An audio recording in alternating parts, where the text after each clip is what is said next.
सुरुवातीलाच मित्रांनो, सुप्रीम कोर्टामधून उद्धव ठाकरे यांच्या शिवसेनेसाठी आनंदाची बातमी. सामान्य शिवसैनिक ज्या विजयाची वाट बघत होता तो निकाल आज सुप्रीम कोर्टाने दिला आणि या निर्णयावरती जल्लोषामध्ये ठाकरेंचे शिवसैनिक नाचले. एकनाथ शिंदे यांची शिवसेना आता थेट अपात्र. तर मित्रांनो, दिल्लीमधून शिंदे सेनेचा जबरदस्त पराभव, तर उद्धव ठाकरेंचं भलं मोठं यश. मित्रांनो, आज दिवसभरामध्ये शिवसेनेच्या सुनावणीमध्ये नेमकं काय घडलं, उद्धव ठाकरेंनी कसा मारला सगळ्यात मोठा शिक्सर, तर शिंदे सेना कशी सगळ्यात जाळ्यात फसली, सविस्तरपणे ही बातमी तुमच्यापर्यंत आम्ही पोचवत आहोत. तेव्हा मित्रांनो, आपण ही बातमी दुसऱ्या तुमच्या मित्रांना शेअर करा, जेणेकरून खरी शिवसेना कुणाची याबद्दल सगळ्यांचंच डोळे उघडतील. निवडणूक आयोगाने आणि राहुल नार्वेकरांनी जी चूक केली ती चूक त्यांना महागात पडली आहे. सुप्रीम कोर्टाचं स्पष्ट मत. कपिल सिब्बल यांच्या सगळ्यात मोठ्या युक्तिवादाच्या नंतर आज कपिल सिब्बल यांचा युक्तिवाद सुरू असतानाच सर्वोच्च न्यायालयाच्या न्यायाधीशांनी शिंदे सेनेला खडसावलेलं आहे. मित्रांनो, पक्षचिन्ह या निर्णयाच्या विरोधात उद्धव ठाकरे सुप्रीम कोर्टामध्ये गेले असतानाच आज मात्र सुप्रीम कोर्टाचे सरन्यायाधीश सूर्यकांत शर्मा यांनी शिंदे सेनेवरती जोरदार प्रहार करत राज्याच्या राजकारणामध्ये उद्धव ठाकरे यांचा विजय कसा महत्त्वाचा आहे ते विधान केलं. मित्रांनो, त्यांनी म्हटलं आहे की आता आम्हाला फक्त अपात्रता सिद्ध करायची आहे. सगळं पाणीच्या पाणी आमच्या समोर आहे. जे घडलं आहे ते सर्वांसमोर आहे. या संपूर्ण देशामध्ये एक वेगळा संदेश गेला पाहिजे. सुप्रीम कोर्ट आजही या देशामध्ये आहे, ते सुप्रीमच आहे.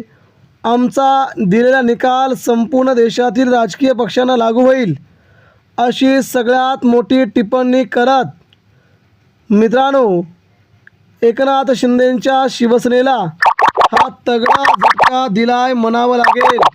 कारण ही लढाई उद्धव ठाकरेंनी अर्धी नव्हे तर सगळीच जिंकल्यात जमाय. राहुल नार्वेकर यांना देखील फडसावलं असून राहुल नार्वेकरांना पक्षचिन्हाचा निकाल देण्याची कोणत्याही प्रकारची गरज नव्हती, तरी त्यांनी तो निकाल एकनाथ शिंदेंच्या बाजूने दिला, अशी महत्त्वाची टिप्पणी केली आहे. त्यानंतर त्यांनी केंद्रीय निवडणूक आयोगाकडे वळले. केंद्रीय निवडणूक आयोगाला देखील त्यांनी खडसावलं.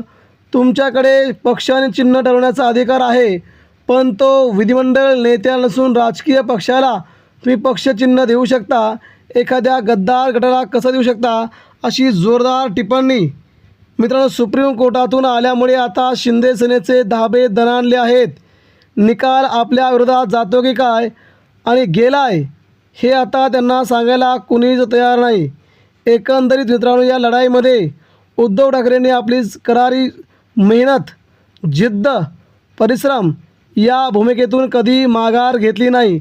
मात्र कपिल सिब्बल यांनी आज सुप्रीम कोर्टामध्ये शिंदे सेनेला उघडं पाडत आम्हाला फक्त आमदार अपात्रता करायची नाही, पक्षचिन्ह याबद्दल निकाल द्यायचा आहे, असं कोर्टाकडून वधवून घेणं म्हणजे मित्रांनो याबद्दलची ही आजची सगळ्यात मोठी घडामोड म्हणायला लागेल.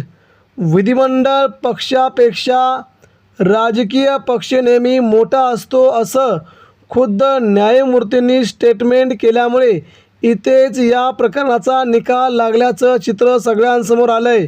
म्हणजे मित्रांनो, एकनाथ शिंदेंच्या शिवसेनेला हा पहिला मोठा झटका इथेच बसल्याचं चित्र सध्या सगळ्यांना दिसतं आहे. म्हणजे एकनाथ शिंदेंची शिवसेना ही खरी शिवसेना नाही, त्यांच्याकडे असलेले आमदार हे देखील त्यांचे नाहीत. आता यामुळे देशाच्या राजकारणात पुन्हा एकदा नवी इनिंग सुरू करण्यासाठी उद्धव ठाकरे तत्पर आहेत. उद्धव ठाकरे पुढे आले आहेत, कारण की पुन्हा एकदा नवीन इनिंग खेळायची ती जिंकण्यासाठी. मित्रांनो, इथे उद्धव ठाकरेंचा मात्र दमदार शानदार विजय होताना दिसतोय.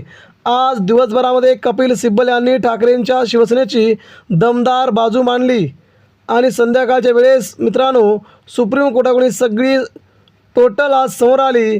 त्यावेळेस मित्रांनो उद्धव ठाकरेंचा विजय अगदी समीप आल्याचं चित्र या एकंदरीत निकालावरून समजलं.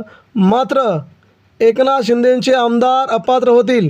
पक्षचिन्ह एकतर उद्धव ठाकरेंना मिळेल किंवा ते गोठवलं जाईल अशी शक्यता निर्माण झालेली आहे.